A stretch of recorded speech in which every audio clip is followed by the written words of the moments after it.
My dad raised his glass and said, "Your sister just closed on a gorgeous home. When will you catch up, Stella?" I stood up and walked out.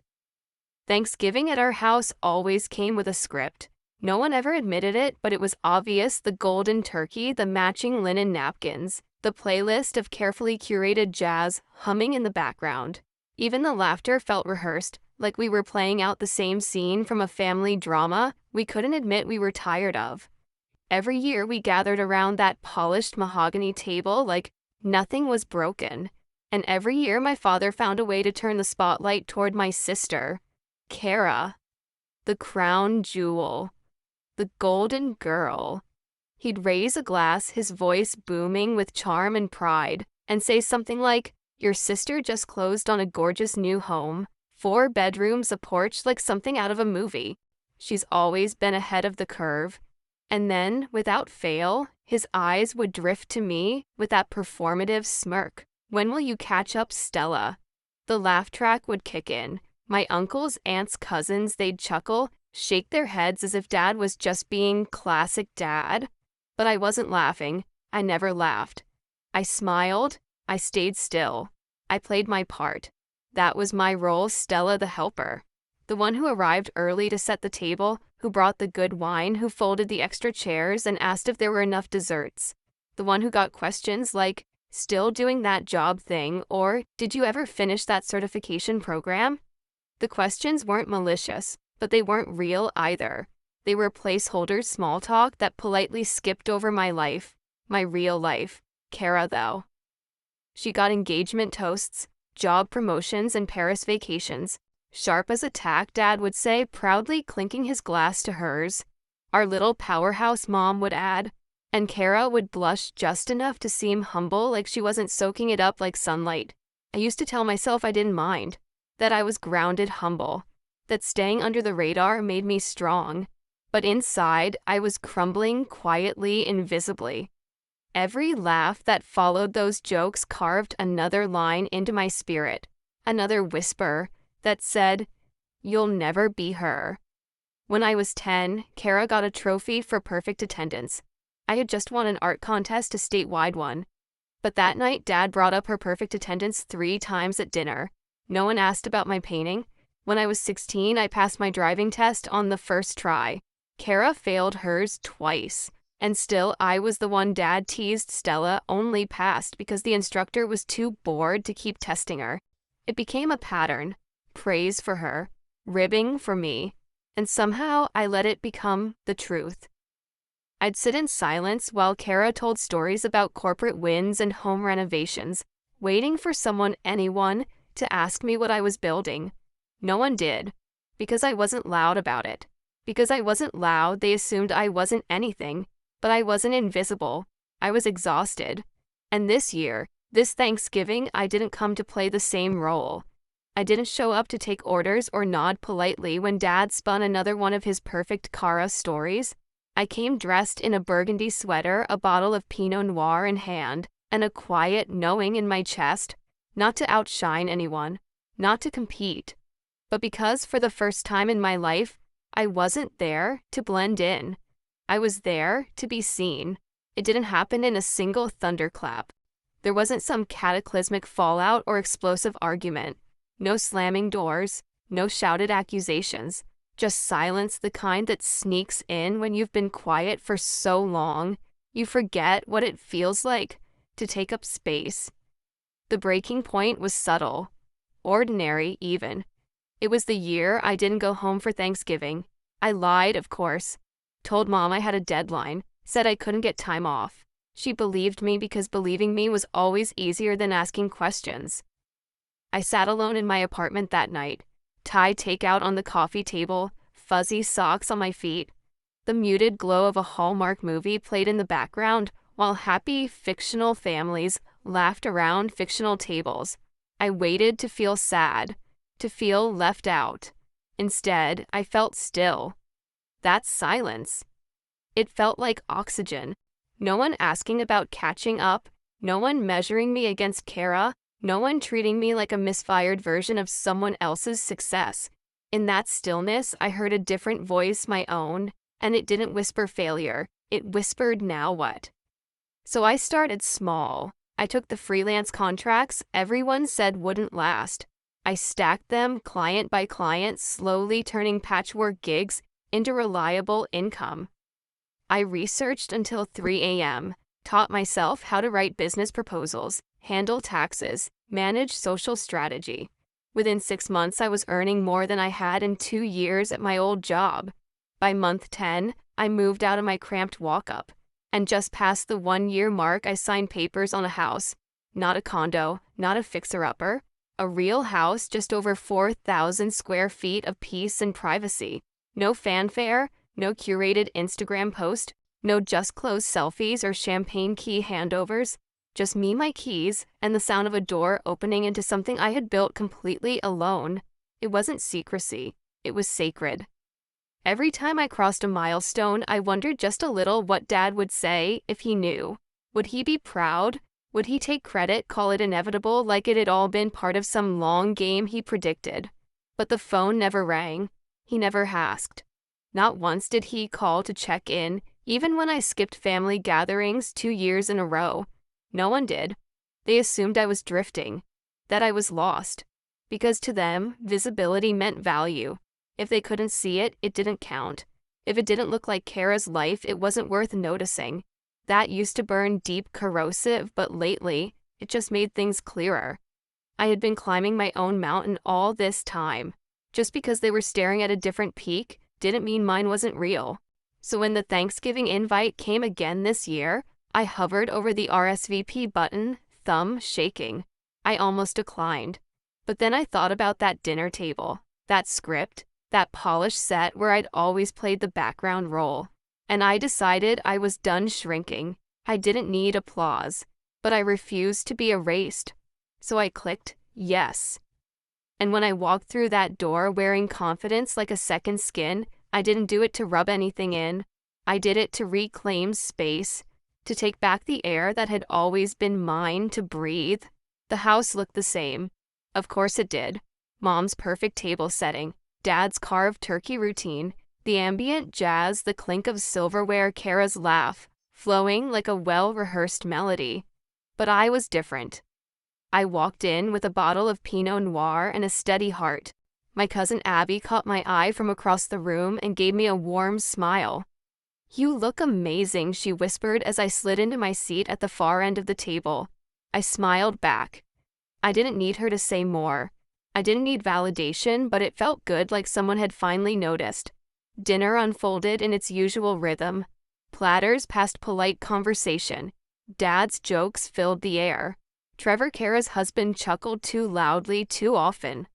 Mom buzzed around the table like a hostess with something to prove. I kept quiet, calm. I watched the way everyone floated in orbit around Cara like she was the center of some unspoken system we'd all agreed on decades ago. But inside me, a truth sat steady. I didn't belong in that orbit, not anymore. Then came dessert, pecan pie, Dad's favorite. And right on cue, he set down his fork, dabbed at his mouth with a napkin, and raised his voice just enough to demand the room. "Well, your sister has some big news," he boomed. Cara just closed on a gorgeous new home. 4 bedrooms, granite countertops, wraparound porch. Everything. "Oh wow," Aunt Carol gushed. "She's just always ahead of the curve," Trevor's mom cooed. Dad chuckled and turned his eyes to me. "Stella, when are you going to catch up, huh?" There it was. The moment. The line. Every head turned toward me. Some curious, some amused. Even Cara tilted her head expectant, waiting for my usual brush-off. But I didn't flinch. I didn't stutter or shrink. I looked my father in the eye and smiled. Not bitter, not smug. Just steady. "I did." I said, voice even. "I just didn't invite anyone who doubts me." Silence. Not dramatic, not explosive, but sharp like a pinprick in the skin of a balloon.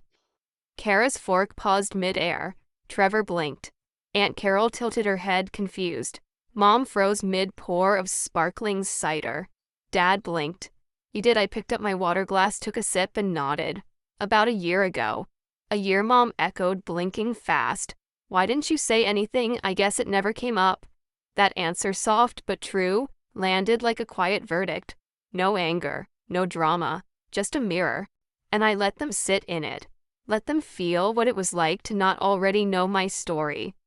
Dad gave a short laugh, one of those tight, dismissive ones he uses when control slips from his grasp. Well, he said, waving a hand, that's cryptic. It's not. I said, tone calm. You asked. I answered.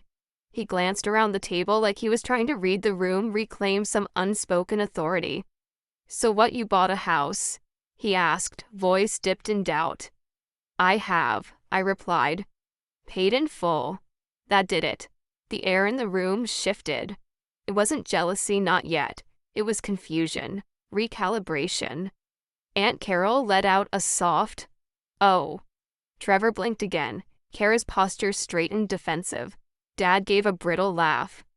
That's a lot of space for someone on their own. Maybe I said reaching for a role, but like I said, no mortgage. So it's not really a burden. Still no anger. Just truth. The silence wasn't awkward. It was adjusting, like the room was slowly catching up to a reality they hadn't even considered, and I let them. I didn't rush to soften it, didn't pad it with self-deprecation. They had spent so long scripting who I was. Now they had to face the unscripted version. Dad didn't know what to do with the silence. He fumbled for a tone, humor, disbelief, maybe even praise, but none of them landed. I watched as his smile flickered, then faded altogether. Cara was the first to speak. Of course she was. That's great, Stella, she said with the kind of syrupy sweetness that tried to sound supportive but landed hollow. Buying a house is a big deal. You didn't want to share that with your family? I met her gaze directly. You mean the family that only ever asks how close I am to being like you? Her expression cracked just slightly. A flicker in her eyes, a shift in her jaw. I didn't hide it out of spite. I continued. I just didn't feel the need to explain myself anymore. Dad leaned forward, trying to pull the conversation back into something he could steer. So what kind of work are you doing now? I thought you were still freelancing. I was. Now I run my own consultancy. 6 clients under retainer. Mom blinked. 6? I nodded. Financially independent, no loans, no help. Dad sat back in his chair like he'd been hit with a gust of wind. Well, he said, latching on to the one thing he could. Cara's neighborhood is fantastic. Great schools, great long-term investment. Totally, I said, voice light. Although technically, it's not her name on the deed. The table fell still. Cara's mouth parted. Excuse me? I kept my tone neutral. It's just what the records show. Trevor signed the mortgage. It's public info, you know. Registry of Deeds. Trevor flushed, looking like he'd rather disappear into his mashed potatoes. We're married, he mumbled. It's our house. Of course, I replied. But we both know how banks work. Cara's voice sharpened. Why would you even look that up? I didn't, I said. Someone sent it to me. Months ago. Said it was funny how I was always the one being compared, when I was the only one not owing a bank anything. Dad raised a hand. Okay, this is getting out of hand. No, I said quietly, it's finally honest. And that's when I saw it, that flicker in Dad's eyes. Not anger, not pride, doubt. For the first time, he didn't know who the golden child at the table really was. Cara crossed her arms, her voice tight. I never asked to be compared. I nodded, neither did I. But it happened anyway. Every holiday, every birthday, every time someone looked through me to get to you. The table was silent. I could hear the hum of the refrigerator from the kitchen. I'm not attacking, I said. I'm just done pretending. I reached for my glass and took a slow sip. I built something real. I just didn't need an audience to clap for me along the way. No one moved. Cara looked like she was holding her breath. Trevor's face was frozen, his fork untouched. Mom dabbed at the corner of her eye with a napkin, lips trembling. And Dad looked older than I remembered. Not physically, just smaller. like a man who had built a worldview on a foundation that just cracked beneath his feet. Cara's voice came back low and brittle. For someone who didn't want attention, you sure timed this pretty perfectly. I tilted my head. I didn't time anything. You asked when I'd catch up. I simply answered. Trevor shifted uncomfortably beside her. Let's not make this a competition. It's always been a competition, I said gently, just one I wasn't told I was in. That hit the table like thunder. Even Mom glanced at Cara, really glanced at her for the first time. Uncertainty behind her eyes. I kept going. I worked 12-hour days for 3 years. No vacations, no backup plan. I stayed up until 2 a.m., designing pitch decks and learning SEO. I taught myself contracts. I built everything from scratch. I looked around the table. No one asked. Not once. Aunt Carol, to her credit, blinked at me like she was seeing me for the first time. You skipped 2 Thanksgivings, she murmured. I nodded. And no one called. No one checked in. You just assumed I was floundering, that I was still the one behind. Cara scoffed. So what, you want applause, a parade for doing your job? No, I said. I wanted a family that didn't measure my worth by how closely I mirrored your life. She looked stunned, like I had spoken in a language she didn't know existed. I never claimed to be better, I added. But you all made it very clear I was somehow less. And I believed it. Until I realized your standards had nothing to do with me. The table didn't move. No one blinked. No one reached for their wine. You praised what you could measure: square footage, job titles, curated photos, but not resilience, not risk, not doing the hard things, in silence. Dad finally spoke, voice low. Why didn't you just tell us? I turned to him. Because it wouldn't have mattered. You already decided who I was a long time ago. You put me in a box labeled "still trying" and never looked inside. He inhaled sharply. That's not fair. It's not about fairness, I said. It's about pattern. Then I turned to Cara. You're not the villain. But you've never once used your voice to shift the spotlight. You stood in it because it was handed to you and never asked why it was so one-sided. She stared at me. Guilt flickered in her eyes. Or maybe it was something deeper. Recognition. I didn't know, she said quietly. You didn't ask, I replied. And you never wondered why I stopped showing up.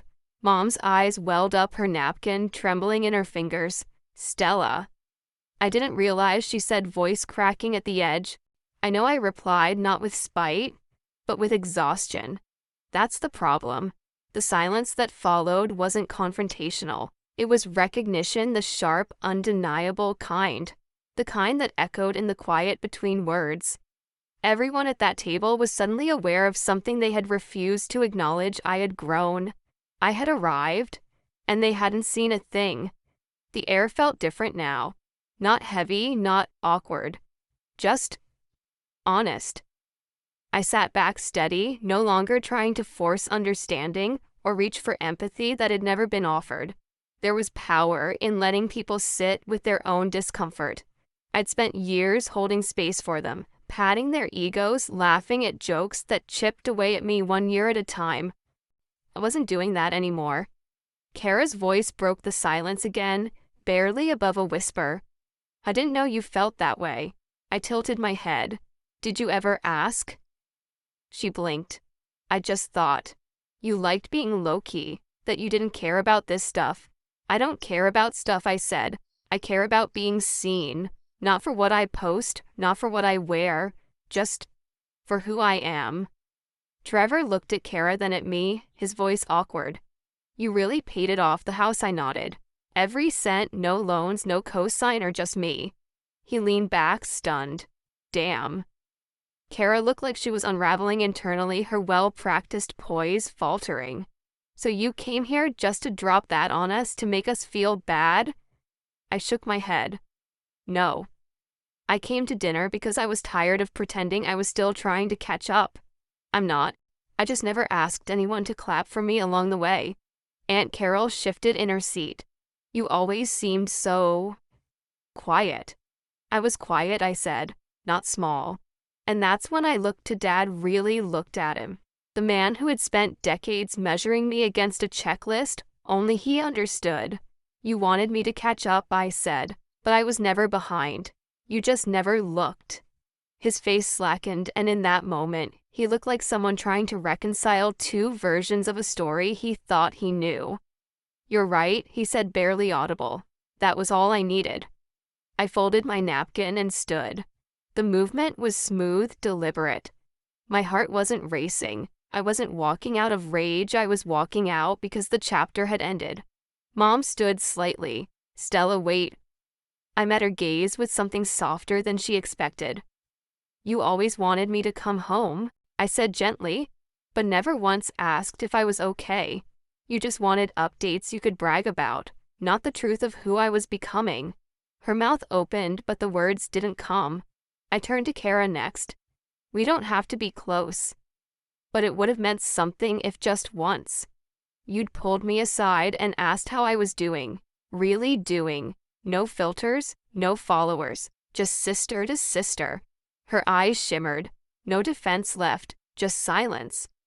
Finally, I turned to Dad, the man whose approval I had once chased like oxygen. You built a world where success looked one way, where love had conditions. I didn't fit, so you didn't see me. He swallowed hard, his throat bobbing. Stella. I don't need an apology, I said. I just needed the truth to be heard. No one moved. No one begged me to stay. And for once, that felt like progress. I slipped on my coat, grabbed my purse. No tears, no outburst, just clarity, peace. The door clicked open behind me. The cold air rushed in, stinging my skin in the most refreshing way. I paused at the threshold, turning just slightly. I was never the one who needed to catch up, I said one last time. And I walked out. Not one person called after me. Not a single attempt to stop me. And for the first time in years, that silence didn't feel like rejection. It felt like release. The walk to my car was slow and silent. Not dramatic, not triumphant. Just still. I slid into the driver's seat, let the engine hum to life, and sat there with my hands on the steering wheel, watching my breath fog the window. I could still see the outline of the house in the rearview mirror. Warm lights, laughter, the clink of dishes. The show went on without me, and that was okay. For so many years, I thought leaving meant failure, that if I walked out, I was giving up. But as I sat there, engine purring beneath me, I realized something. I hadn't walked out to escape them. I had walked out because I had finally found myself, and I wasn't willing to leave her behind to keep playing a part in their script. Out here in the cold evening air, I wasn't the girl with the folding chairs. I wasn't the forgotten sister or the unfinished version of someone else's success. I was Stella, the woman who built her life quietly, completely, and without compromise. There was no applause, no spotlight, no "we were wrong," but I didn't need it anymore. I remembered something my grandfather once told me when I was 13, sitting on his porch while everyone else took family photos I wasn't invited to. He leaned over, handed me a mug of hot cocoa, and said, "You don't have to shine in their light. You just have to stop forgetting you have your own." That voice echoed in me now. Strong, clear. I had spent so long trying to be understood. Now I just needed to be true. They could stay at that table passing pie and pretending nothing cracked, but something had, not in anger, but in awareness. The way a mirror breaks when it finally reflects too much truth. And when they eventually sat down next year, maybe they'd notice the empty chair. Maybe they'd remember what was said, not because it was loud, but because it was real. Maybe Cara would finally wonder what it cost me to sit silently year after year. Or maybe she wouldn't. Either way, I was free. No more proving, no more shrinking, no more waiting to be seen in a house built to overlook me. Because I wasn't behind. I had already arrived, and I wasn't going back. Have you ever been made to feel like the afterthought at your own family table? Like your quiet success didn't count because it didn't come with applause?